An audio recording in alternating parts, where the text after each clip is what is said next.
जी अस्सलाम वालेकुम। आज हमने बात करनी है कि कनाडा स्टडी परमिट पे आपके कितने पैसे लग जाएंगे, आइल्ड से लेकर वीज़ा स्टैंपिंग तक। तो हम इसको डिवाइड कर लेते हैं वीडियो को दो पार्ट्स में। एक में हम चले जाते हैं एसडीएस के लिए और सेकंड में हम चले जाते हैं नॉन एसडीएस। ठीक है, नॉर्मल स्ट्रीम। तो पहले बात कर लेते हैं हम एसडीएस की। सबसे पहले तो आप लोगों ने करना है आइल्ड्स। ठीक है, आइल्स की फ़ीस अभी जो चल रही है वो अराउंड 33 to 35,000 है। तो वो तो आप अगर फर्स्ट टाइम में पास कर लेते हैं, मींस आपका रिक्वायर्ड स्कोर आ जाता है तो वेल एंड गुड। अगर नहीं आता तो आप उसको ऐड कर लें। ठीक है जी। तो आइल्स की बात हो रही थी, अगर आप फर्स्ट टाइम में पास कर लेते हैं तो वो आपका लगेगा 35,000।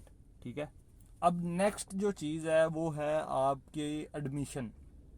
वो आप अगर कॉलेज में एडमिशन लेते हैं, जो उनका ओंटारियो कॉलेजेस का पोर्टल है, तो उसकी फ़ी है $100 कैनेडियन डॉलर्स।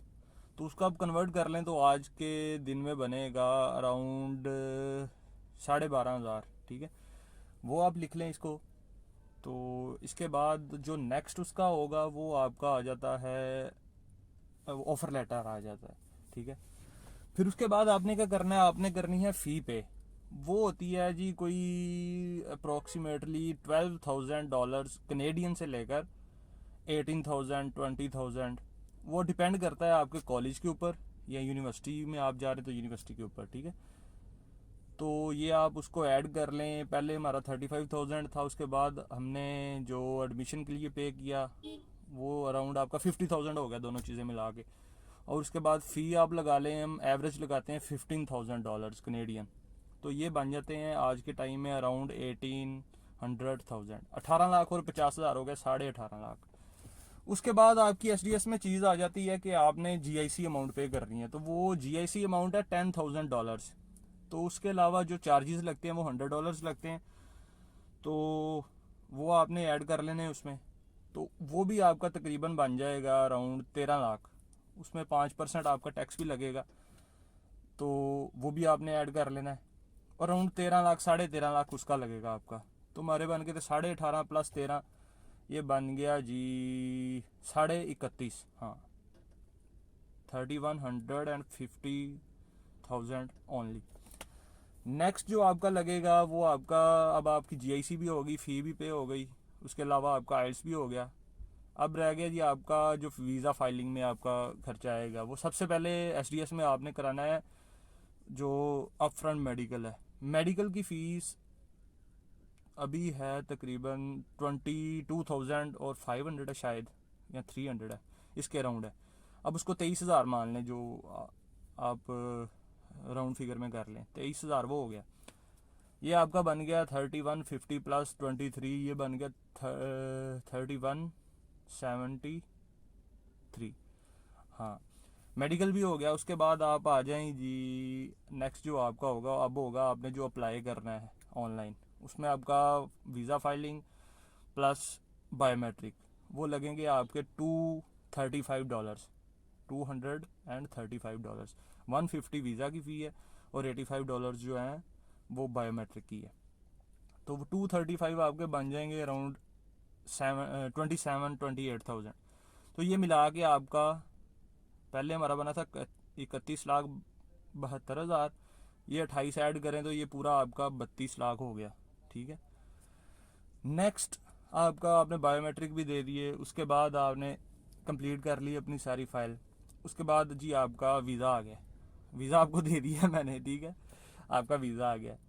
तो वीज़ा आने के बाद आपने अब क्या करना है, आपने अपना पासपोर्ट जो सबमिट करने जाना है, वो पासपोर्ट जब सबमिट करते हैं तो वो आपकी फ़ी लगेगी 5,370 रुपीज़।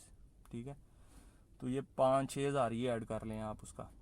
तो हमारा था 32 प्लस 5-6 हज़ार, ये हमारा ऐड हो गया। ठीक है, अब इसमें आप कुछ भी आप ऐड कर सकते हैं। लेट्स सपोज आपका आइल्स फर्स्ट टाइम में नहीं हुआ तो उसका आप एक्सपेंस ऐड कर लें।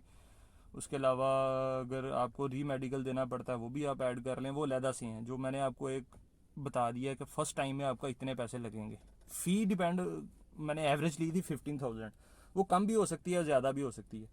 ये आपको मैंने आइडिया दे दिया। ठीक है, उसके अलावा अगर आपकी फ़ाइल रिजेक्ट भी हो जाती तो आप फिर से आपको बायोमेट्रिक नहीं देनी पड़ेगी, वो सिर्फ आपके वही पैसे लगेंगे जो आपने $150 और देने हैं, ठीक है।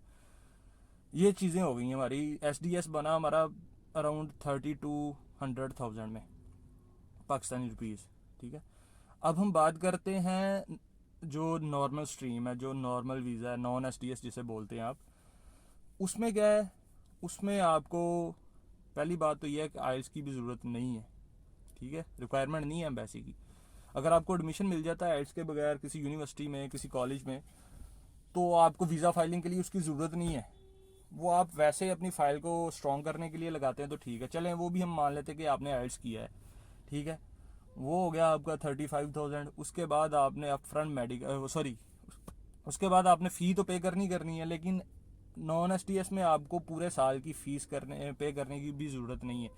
आप $2,000 या $3,000 भी अपनी यूनिवर्सिटी को पे करके अपनी सीट रिज़र्व करा सकते हैं, ठीक है।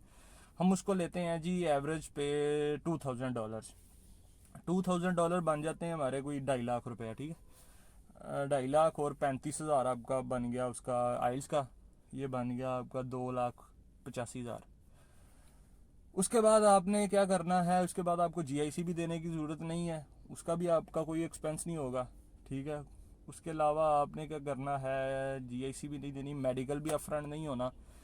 तो उसके बाद आपका जो एक्सपेंस आएगा, हाँ, जो एडमिशन अप्लाई करने का था यूनिवर्सिटी में वो तो लगेगा $100 आपके लग जाएंगे, 12-13 हज़ार वो लग जाएगा।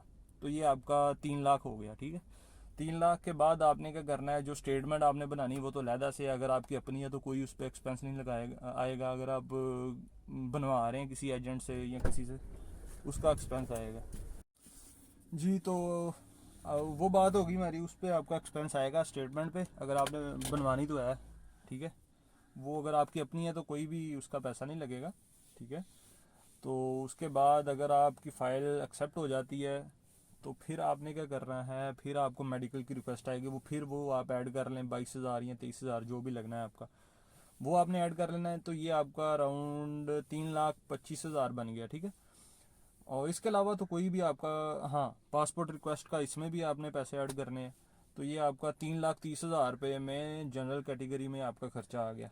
अगर आपका वीज़ा नहीं लगता तो वो आपके पैसे रिफ़ंड हो जाते हैं, फ़ी जो भी आपकी कॉलेज की थोड़े बहुत वो काटते हैं, ठीक है, सारे नहीं काटते, ठीक है। और अब इसके अलावा क्या चीज़ रह गई है जी, हाँ, अगर SDS में आपका वीज़ा नहीं लगता तो आपने दोबारा अप्लाई नहीं करना, आपका मूड चेंज हो गया तो फिर आपके उसमें थोड़े से पैसे वेस्ट भी हो जाते हैं, ठीक है। वो जो आप GIC का 5% टैक्स दिया होता है वो तो आपका ऑलरेडी कट चुका होता है, वो आपको रिफ़ंड नहीं होता। उसके अलावा जो आपने फ़ीस इतनी ज़्यादा 1 साल की दी होती है वो भी आपको, उसका जो टैक्स लगा होता है वो भी रिफ़ंड नहीं होता, ठीक है। तो ये चीज़ें हैं, ये आपने पूरा ओवरव्यू मैंने आपको दे दिया एक्सपेंसेस का कि कितने एक्सपेंस होते हैं, सारा कुछ मैंने आपको बता दिया है। बाकी इसके अलावा कोई चीज़ अगर रह गई हो तो, नहीं रहे तो कोई नहीं गई, आपको मैंने ओवरव्यू दे दिया है सारा।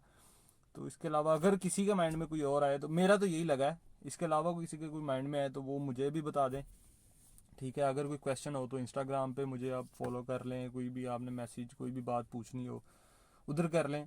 तो इस वीडियो को भी लाइक भी कर दो यार, चैनल को भी सब्सक्राइब करो। इंशाल्लाह और भी वीडियोस हमने डालनी है, अभी सारी इंशाल्लाह डालेंगे और भी।